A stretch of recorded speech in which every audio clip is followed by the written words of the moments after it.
Welcome again. This is our every other week, every other Thursday update with conversation with Irma and David. And as you can see, we have a special guest today. He must be in his office from what it looks like. Gil, welcome to our show today. Thank you, David and Irma. What a privilege to be in the presence of two iconic individuals in the social media mainstream. Thank you, David.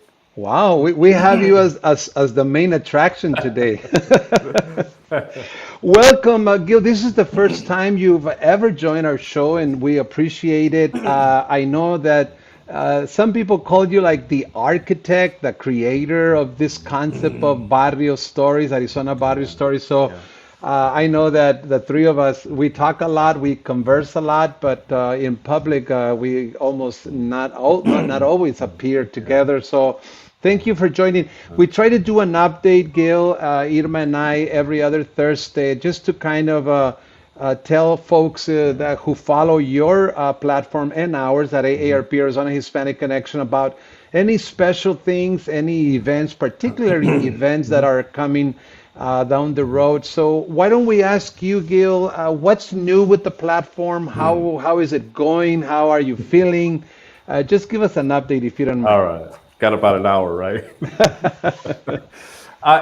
First of all, David, I want to thank AARP, Arizona Hispanic Connection, Arizona, for being such a pillar to our process. Your commitment to Arizona Audio Stories is priceless, and the relationship that we've had for the last couple of years has been very important to our community in terms of Medicare, pension, savings.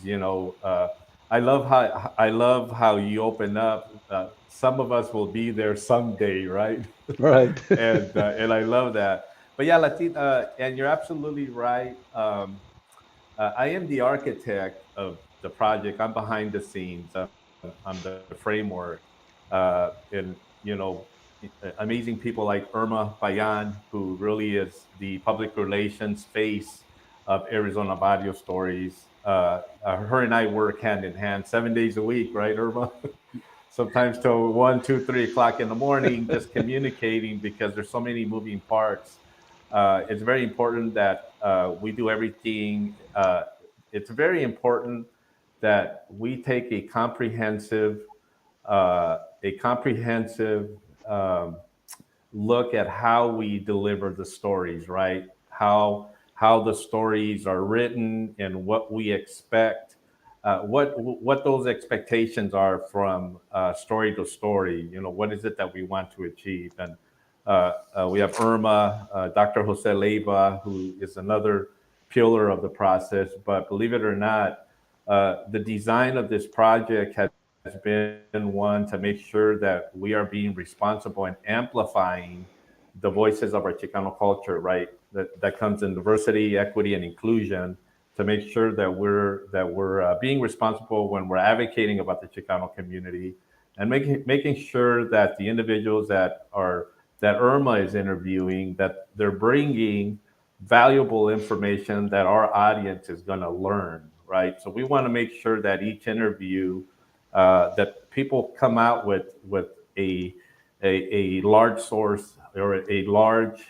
source of knowledge, and particularly with AARP, you guys play an important role because Medicare, pensions, retirement, protecting us, David, against fraud.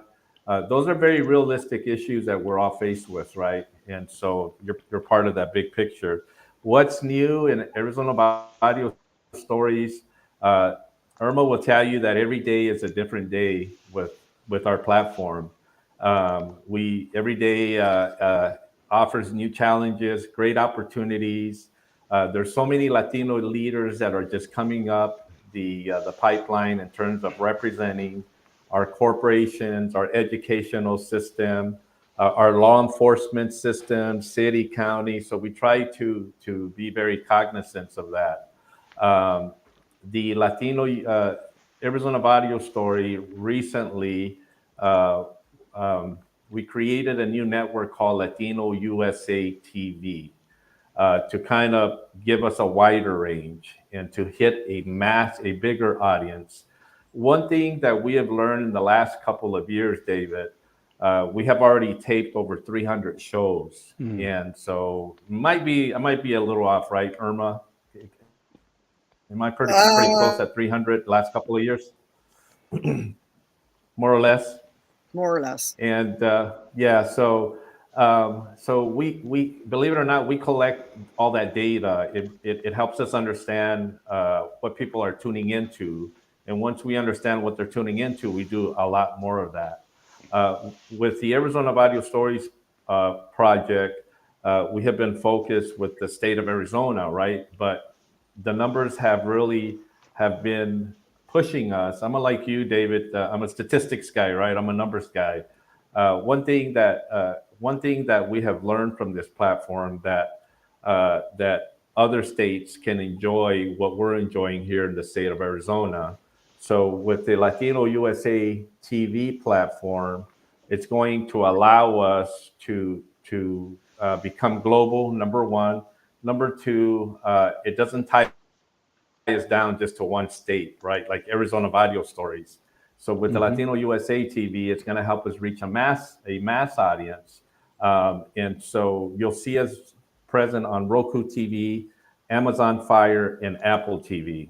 Wow. This is worldwide, Mm. and so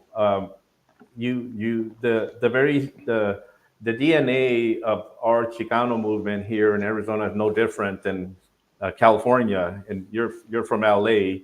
The neighborhoods are different, but at the same time, we all celebrate and we share the same culture, Right. and we also follow that Latino line, right? Hmm. So with the Latino USA TV, we hope to branch out to other states like Texas, California.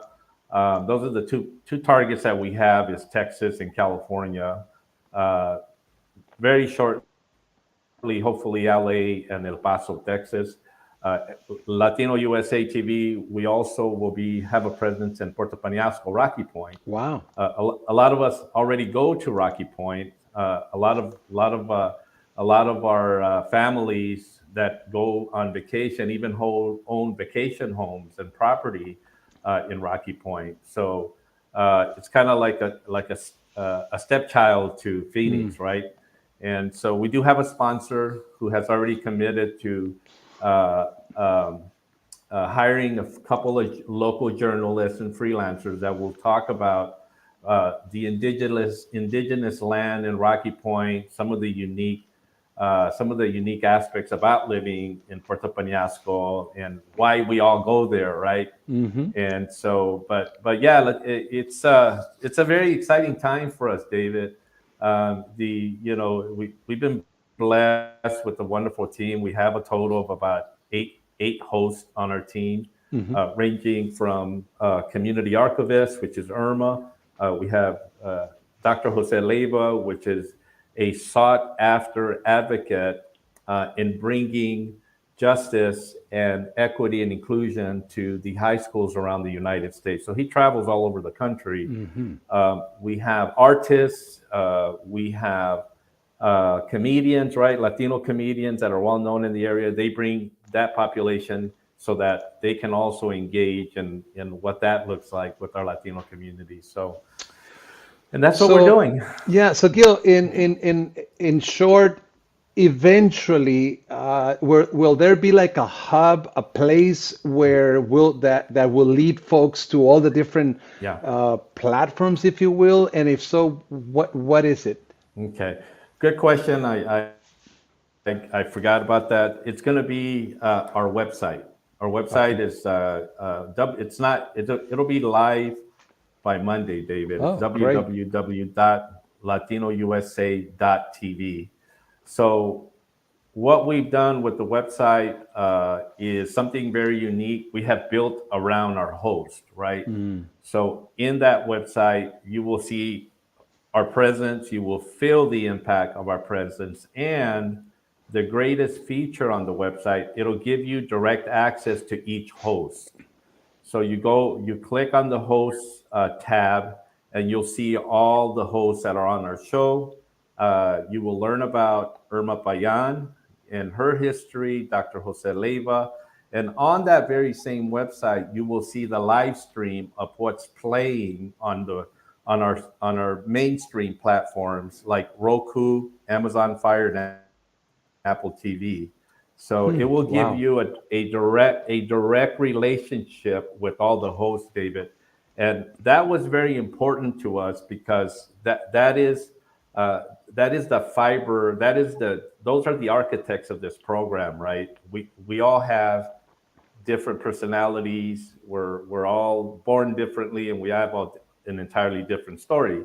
A good case in point, everyone will have access to David Baraluna on the very same page. Mm. They'll be able to communicate with you.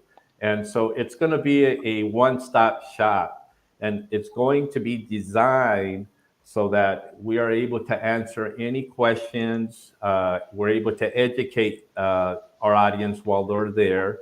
And so that's going to be the kind of like the airport hub, right, of America, right? And so we're very excited about that. Hopefully by Monday we'll be up and running live on that.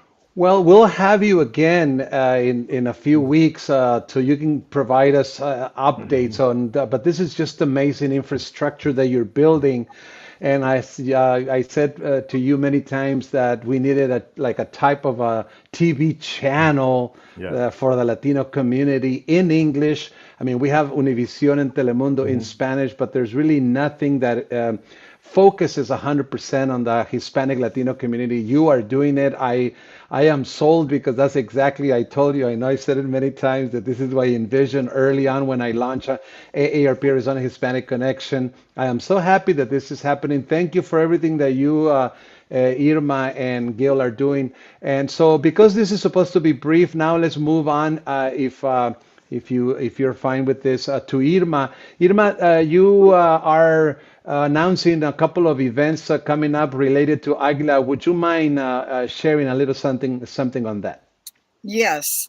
Aguila Youth Leadership Institute, under the direction of Rosemary Barra Hernandez, has a couple of events coming up. A lot of people call her Mrs. H. Some people call her La Chancladora. Anyway, there is the Chancla Open coming up on April 7th. It's a Hmm. golf tournament. It'll be at the Legacy Golf Club in South Phoenix off of 32nd Street and Baseline. Hmm. That is coming up. There's going to be more info on our site. So if somebody's interested, make sure you log on to Arizona Barrio Stories. We've been advertising for them. And what's neat about this event is they're going to have three special guests from the Disney movie McFarlane USA. Hmm. Tomas Baez, David and Danny Diaz. They will be there at the golf at the Chancladora at the Chancla. Wow. Anyway, Mrs. H, she uses the chancla concept a lot, huh? she sure does. Anyway, and then That's on good.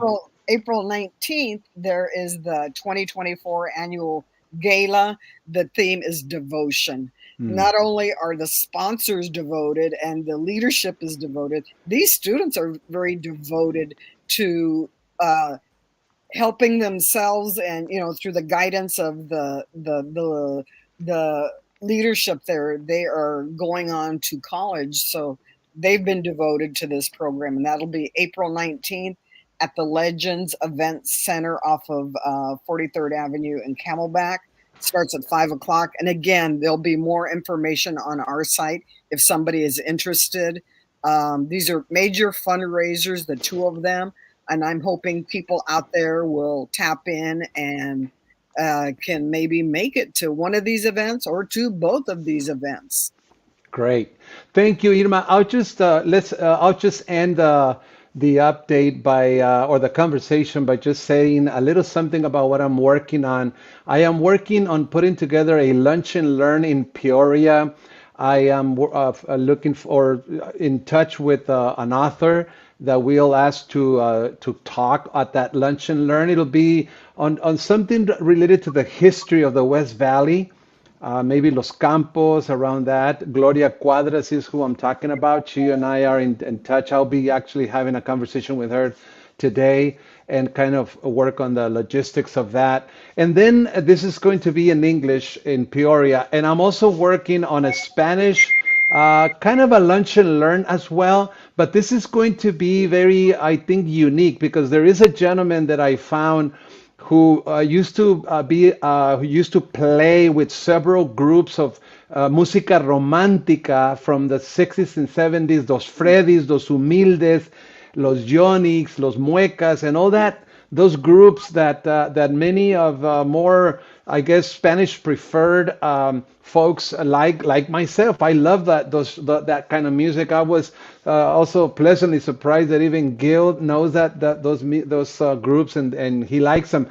Well, what I'm going to do is bring a gentleman that has been a member of those groups, so he can kind of tell the story of how this group started, evolved, and some insights to what goes on in these groups. And of course, we'll have some music. So let's leave it at that.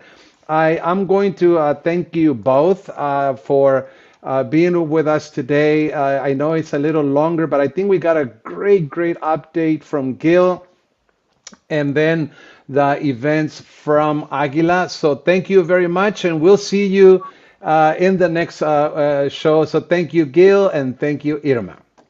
Adios. Adios.